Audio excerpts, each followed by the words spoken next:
हत्या शिशुपालको भनिकै हल्ला भयो बेसरी, त्यसका बन्धु सखा विपक्षी तेह्रका एक एक भागे डरी।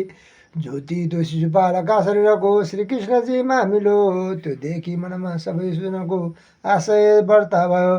भैरी श्रीहरि ठानी तिन जुनमा भित्री लगाई मन, आयो तन्मय भावना हृदयमा हो जन्मको कारण।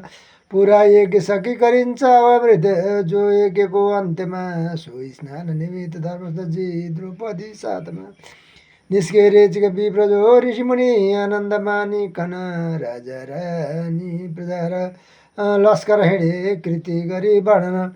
राम्रो स्नान गरे पुगेर मुनाजीमाहरूले पनि शोभाको भयो, श्रीजीको राजा ठुला हुन् भनी। फर्के भूपतिका सँगै अरू पनि जो जो गएका थिए, राजाले सबैलाई वस्त्रधनले सन्तुष्ट पार्दा भए। आफ्ना घरमा समस्त अतिथि पाई बिदाई गए, ठुलो यज्ञ भयो भनेर सनी पैके गर्दा भए। साक्षात् श्री कली मूर्ति विखुसी भो दुष्ट दुर्योधन देखि, पाण्डवको स्वीकृति धन त्यो झन्खिन्न पार्यो मन। पापी दुर्जन जल्दछन् ती अरूको देख्दा ठुलो वैभव, अर्कालाई सताउन दुःख दिनु ठान्छन् सदा गौरव। जसले सुन्दछ यो महापुरुषको संकृतिका वर्णन, बस्ला यो सुख शान्ति प्राप्त हुन गई सोलोकमा सजना।